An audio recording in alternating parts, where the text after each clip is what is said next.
If you could train any animal in the world to be your pet and protector, what would it be and why?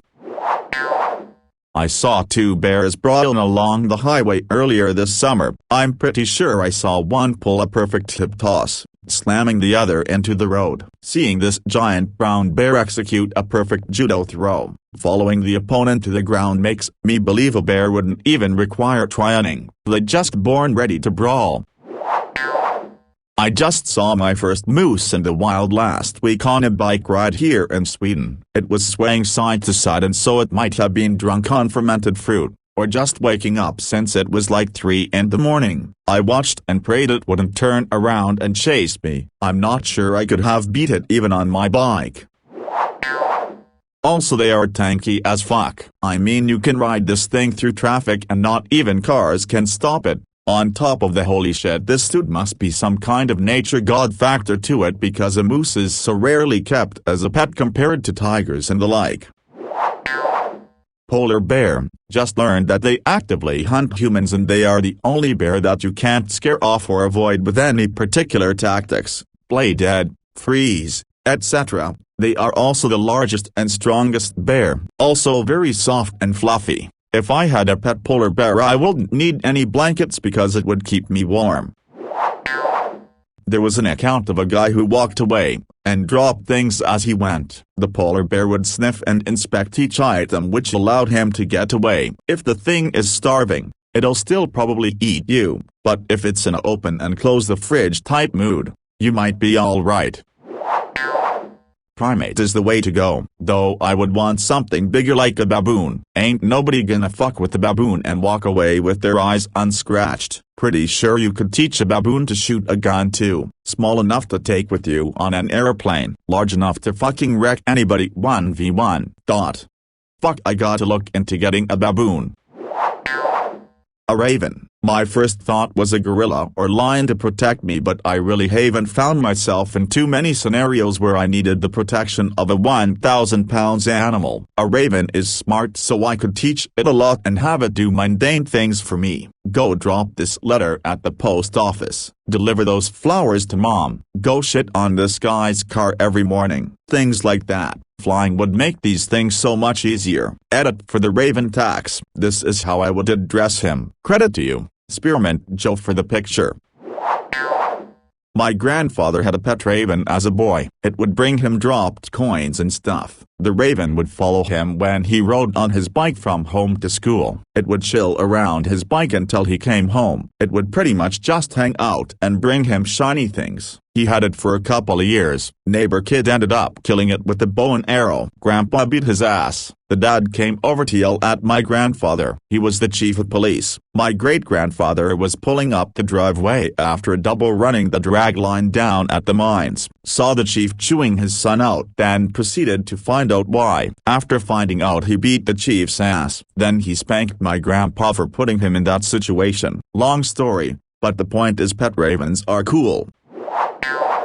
Nice, practical answer. Only downside is the lifespan for a raven, 20 octoseconds, versus a gorilla, 40 octoseconds. I'd imagine you can train a gorilla to do all of the above. As you pointed out though, flying would make it easier. Still find it amusing to think of having a gorilla drive around running errands like grocery shopping and delivering mail, or shitting on some guy's car every morning.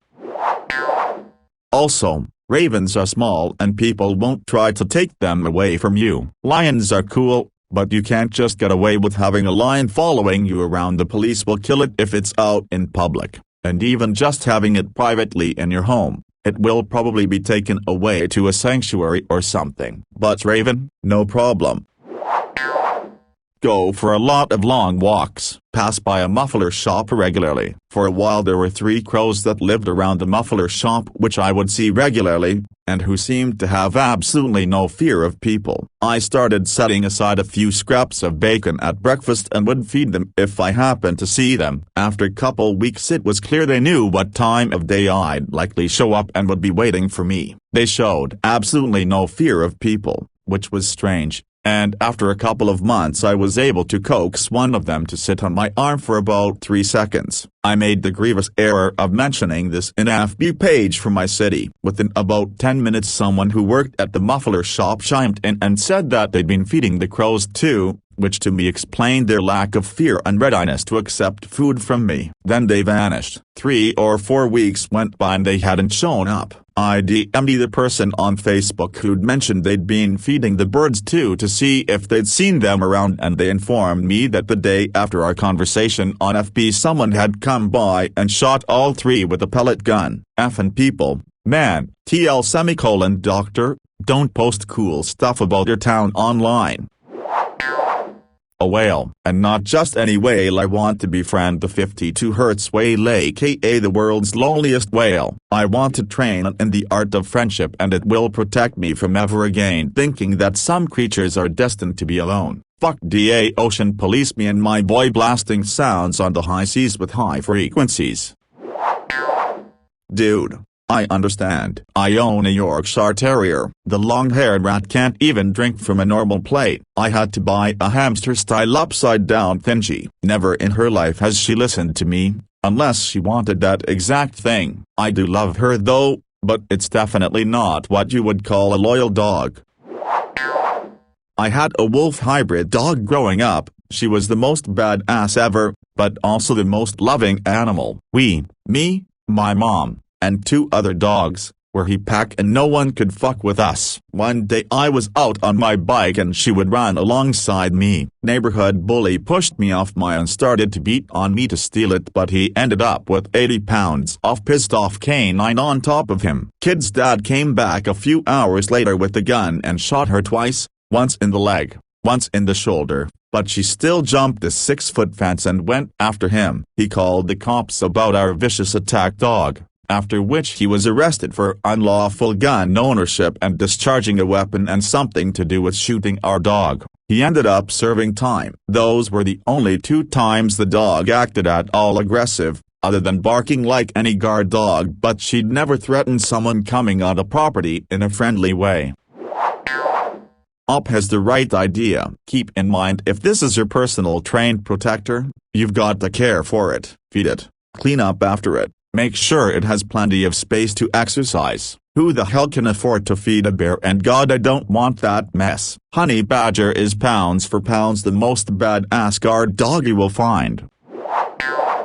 Do I get one? Or is this an ability that I can refresh? So if I lose my trained pet and protector, I can retrain another one? If so, I choose a mosquito. Some MF's about to wake up with the forehead covered in mosquito bites. And just when they thought they got rid of that little bastard, we strike again. Turkey vulture. I'm not too worried about needing a 1,000 pounds death machine in 99% of scenarios. This thing's looks are more than enough to keep people away. I won't have to worry about transporting this thing everywhere I go, since it can either fly or ride transit with me. Plus it would be 100x easier to feed than any large animal. Additional bonus: because it can fly, I could have it deliver mail for me or use it to run small errands, like getting groceries, picking up takeout, and terrorizing my enemies.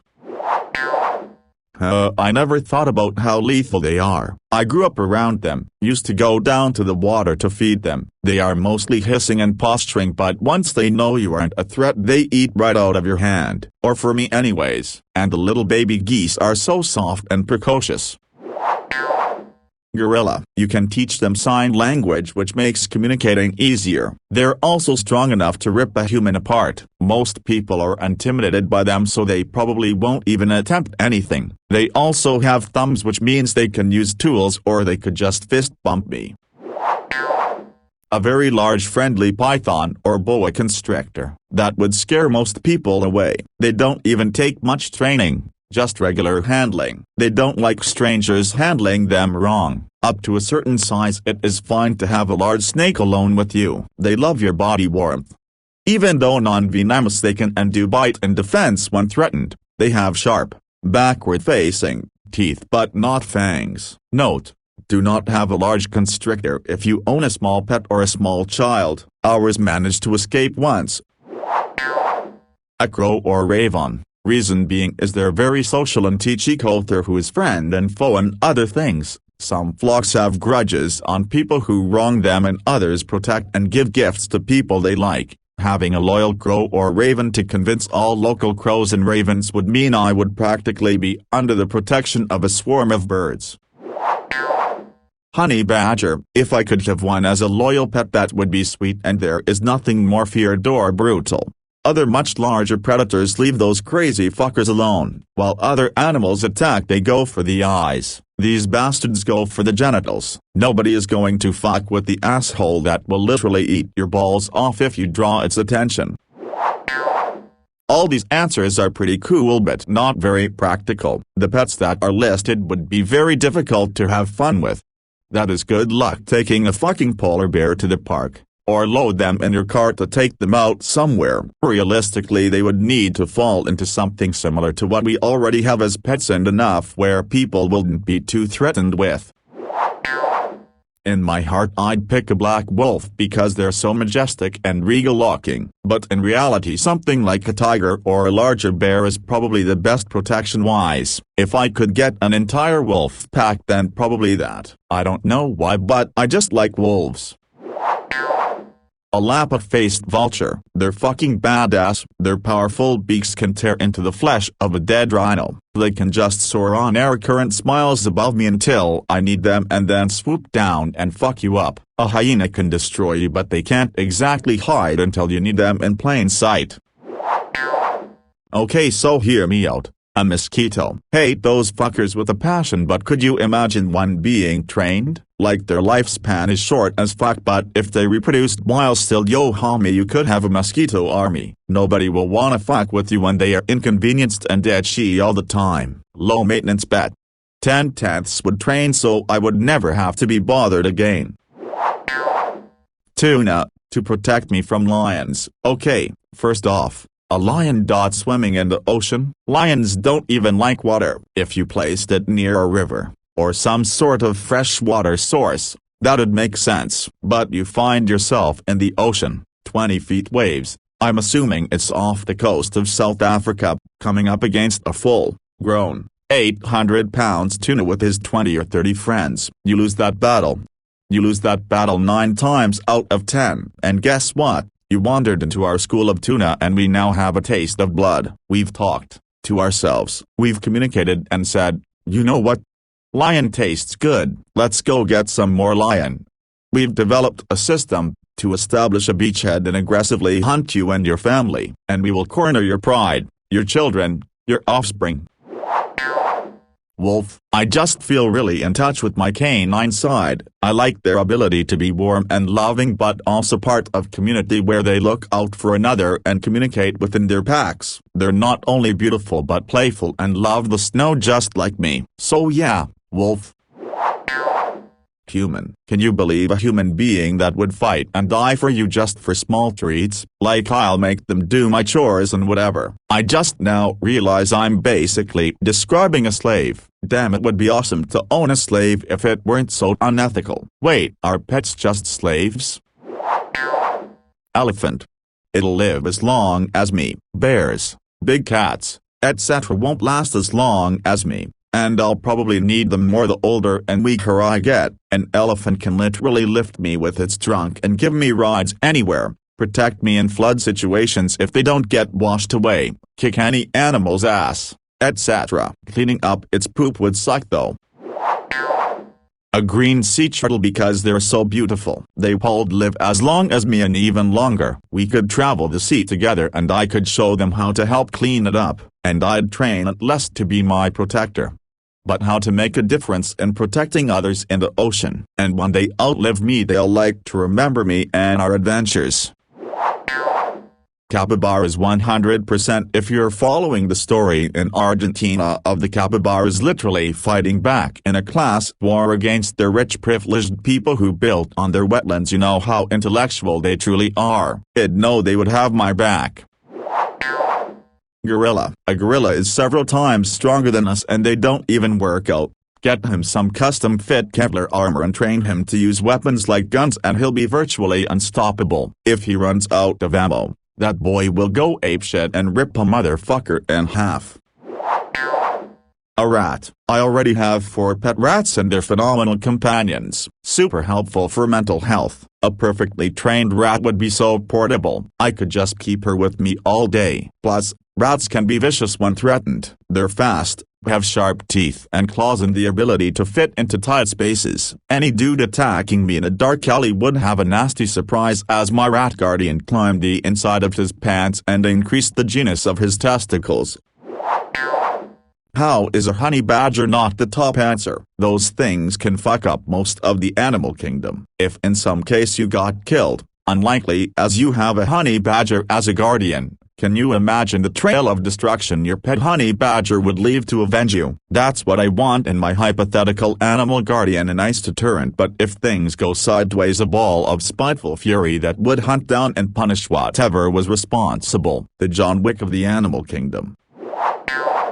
Red kangaroo. People think they're just cute, but in fact they are absolute jacked beasts that can grow to 8 feet tall, jump 10 high, have claws that can, and have, disembowel humans, and love a bit of biffle. They will fuck you up, and they're cute. Would a prime specimen beat a grizzly? Who knows? I'd put a tenner each way. A seal. I heard a few of them found and took Altosama and went in danger roll away at speeds up to 60 miles per hour. Jokes aside, Deathstalker scorpion please. If it doesn't qualify as an animal then I choose a king cobra. Doesn't count either. Then I choose your mom. She raised an obnoxious pedantic animal like you. Surely I can use her as a guilt-free shield at a minimum. Including mythology, a small, 25 to 30 pounds, dragon that likes to curl up on my shoulders, will happily ride in a backpack, blows small fires, happily hoards coins, and is generally good-natured unless I'm on trouble, at which point, flying flamethrower with claws. Actually in this world and of this time period, a toss-up between a massive Rottweiler, a small improbability of puffins, or lynx, maybe a murder of ravens. Probably going to go for the Rottweiler if I can get my allergies in control. If not, medium-sized sheepadoodle. Velociraptors. They could bring down a moose for dinner, and because it's domesticated it'll bring it home so I could cook it for the pack. My kids hypothetical could ride it until they were in their tweens. Imagine a pet that would take the kids 1/2 mile to school. Never have to worry about that neighborhood bully stealing my kids' bikes. I could teach it open doors.